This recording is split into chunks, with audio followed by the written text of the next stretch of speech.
Hello everyone, it is your boy Winster and I'm back at it again with another video. Today we're going to be talking about the best hand traps that you should be playing in your deck in this new format and this new year. Before we jump into today's video, guys, do yourselves a solid. Be sure to hit that subscribe button, turn on the notification bell.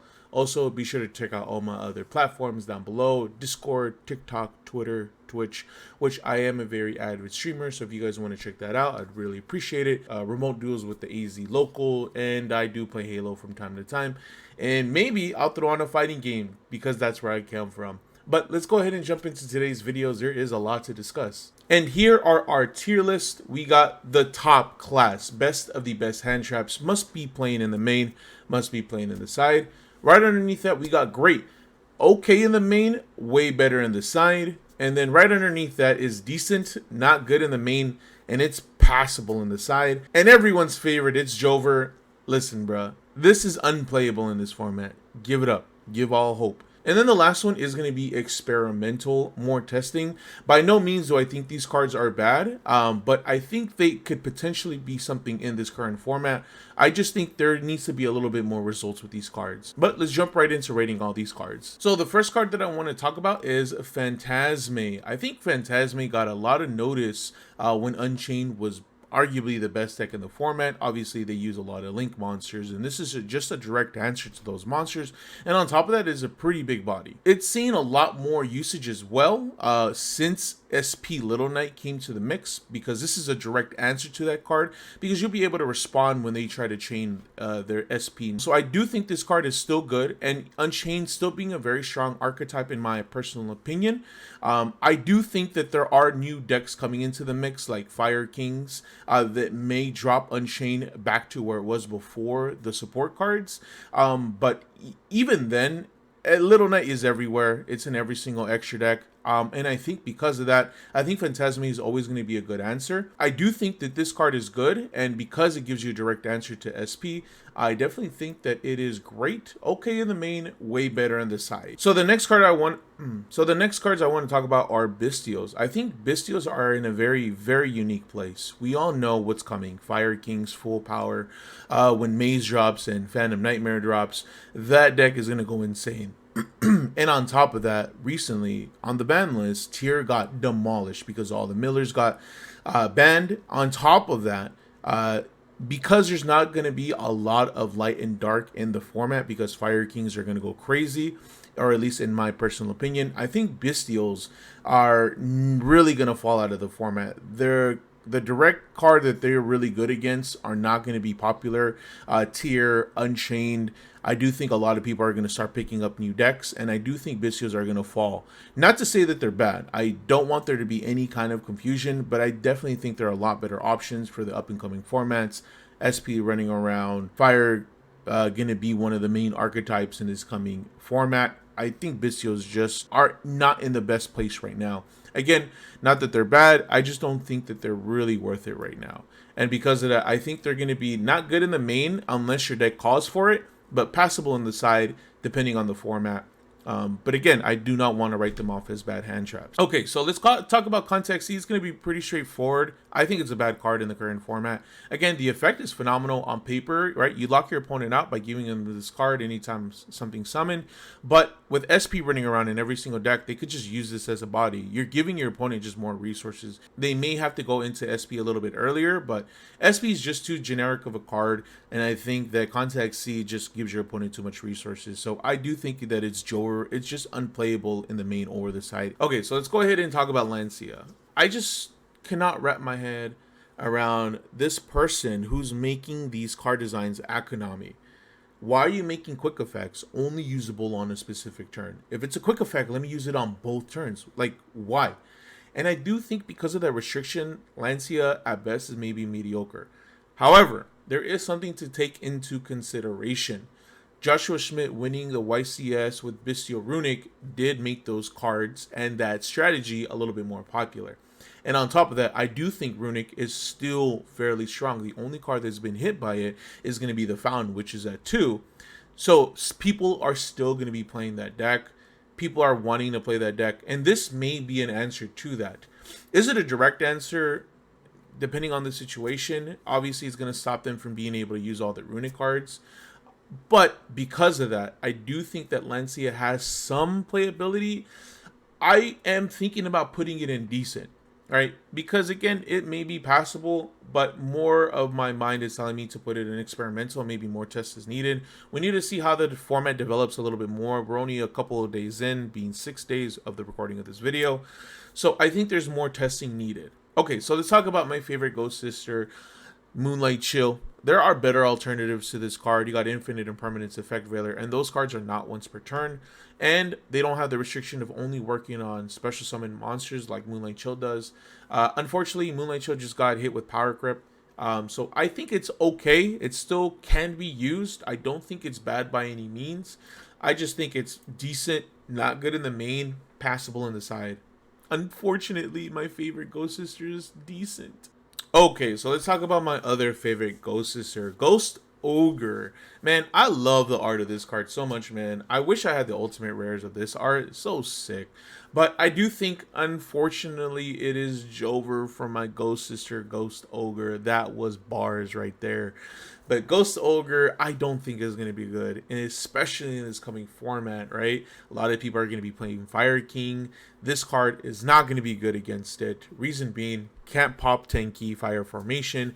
And on top of that, if they open up the Fire King Sanctuary that places the one from the deck, and then they activate the Fire King effect, this can't destroy it because Sanctuary will protect it. There's just so much going against this card. I think it's just been power creep too much, and unfortunately for my girl, it is Jover. In my personal opinion, Ash skyrocketed from top tier, and even then, it was still a good card before Fire Kings. Ash Blossom is probably the most played card in the TCG. It's generic, stops a starter. In some cases, that's all you need. But on top of that, going into this new format, it's a fire attribute. And guess what deck is going to be really popular? Fire Kings. It's crazy that you could pop this card in your hand going first that you usually won't need because you're going first, and then start your players off of that, which is absolutely busted. I think because of that Ash Blossom, because of the new format, on top of the new deck that's coming out, it's generic. It's been one of the best. It's top tier. There's no way around this, guys. And then hype depleted, we're going to be talking about Winter Cherries.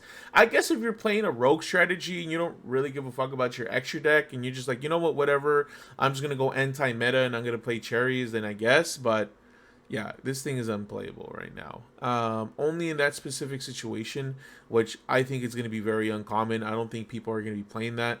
There are just way better options in terms of like anti-meta. So don't play Ghost Cherries. Yeah. Spooky Dogwood. I think personally it's like my least favorite one. Yeah.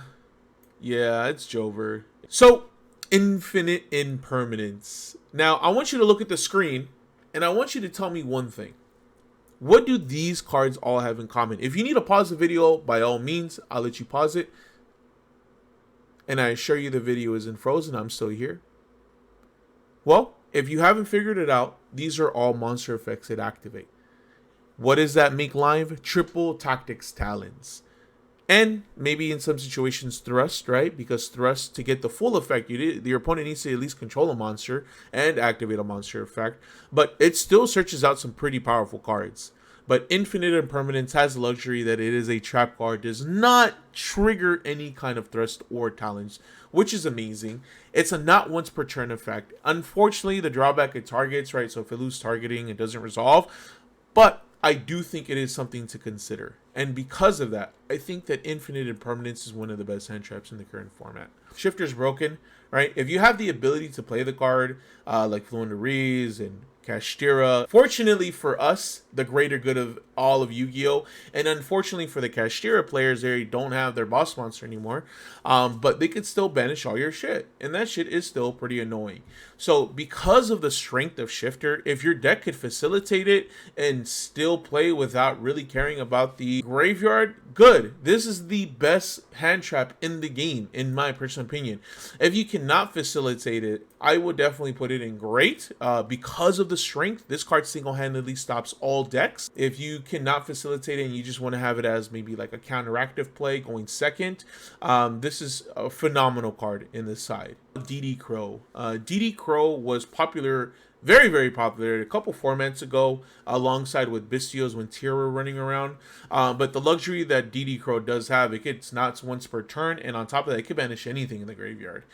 It was really popular in the just past format when Unchained was a thing and Pearly were reigning supreme, right? Banishing all the material so that way they don't get those recursion effects for Pearly, getting rid of those monsters in the graveyard, getting rid of the spell and traps in the graveyard. Now, going into this coming format, right? Or possibly even the next format, I think DD Crow is going to be an integral card. I personally think you need to be playing it, right? Gets rid of cards like Ponix, gets rid of cards as Kirin, gets rid of cards as Balrang, where Ponix and Balrang activate the following standby phase of the turn that they are destroyed. DD Crow just gives you an answer to them almost immediately. I think DD Crow is a phenomenal card, and even moving forward, it's going to be a phenomenal card because of how strong Fire Kings is expected to be. You need to be playing this card. Okay, Droll and Lockbird. This card is one of the best hand traps in the format, and even in the up-and-coming format. Stops almost every deck that searches, right? It shuts down Vanadium, shuts down Scareclaw. I think that Droll and Lockbird is such a powerful card, and a lot of people are playing it in the main. A lot of people are, they don't have the space for it, are playing it in the side. You better not be caught without it, man. I think it's definitely top 5 hand traps. Gamma. Why did they have to do my boy like this? Like, why? I understand why, but they didn't have to. Gamma wasn't hurting nobody. It was just maybe the best hand trap in the game at the time. You only play one. You have to play a brick. Too much of a commitment. Even though Gamma, you were great with me. You were great, my friend. It's Jober for you. Please come back, Konami. If you're watching this, Konami, please just give us 2, right? Like, I could live with 2. Maybe not 3. Maybe that's a little strong. In some decks, it's just a little too strong. But give us 3, please. Or 2.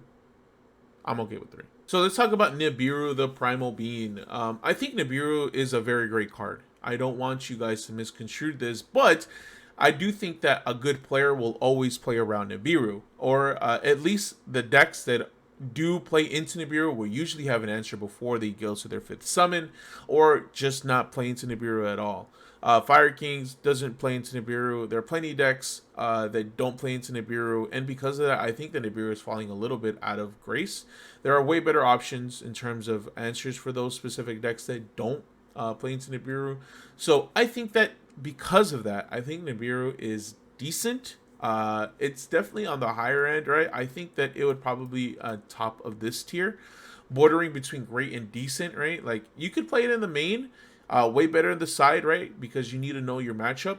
Decent, good, not good in the main, and then passable in the side, depending on the format. So I do think that it's borderline in between these two. Okay, so let's talk about Effect Veiler. Effect Veiler, phenomenal card, generic, not once per turn. Downside is targeting, but who really cares when you're not once per turn? This card is great. Another downside to it is that it does have Talons Live and Thrust Live, but you won't get the full effect of Thrust, thankfully. But I do think it's so good. It's so generic. It's splashable. You definitely need to be playing it. It's one of the best. So these two are the ones that I wanted to talk about the most today, guys. Skull, Meister, and Ghost Bell. Going into the format, I think these cards are going to be extremely, extremely important. Ghost Bell, stopping anything that activates in the grave, that adds special summons or banishes, and Skullmeister, just negating any effect in the graveyard. They're both phenomenal effects. The downside that Ghost Bell just negates activation, but look what's coming, guys. Fire Kings, right? Onyx activates in the grave, mandatory effect. You can negate it with this. You can negate it with Skullmeister. You can negate Boomerang that activates in the grave. These cards are just so good in this up and coming format. And in my personal opinion, I think they're gonna be very impactful, very influential. I think that you guys need to be playing this, in my personal opinion. I'm going to put it up here for both of them. I think they relatively do the same thing. Unfortunately, Ghost Spells once per turn. But I think these cards going into this new format are going to be great against the Fire King strategy, are really good against the Unchained strategy. Just phenomenal. I think they're some of the best in this up-and-coming format. There you guys have it, the best hand traps of this up-and-coming format. I wanted to get your guys' opinions, thoughts, comments, and concerns. Make sure that you guys leave it in the comment section. How do you guys feel about the up and coming format? How do you guys feel about this tier list? Where do you guys rank these cards? Leave them in the comment section below. But guys, be sure to subscribe. Be sure to turn on the notification bell. My name is Winsor. Love you all. Have a good rest of your day.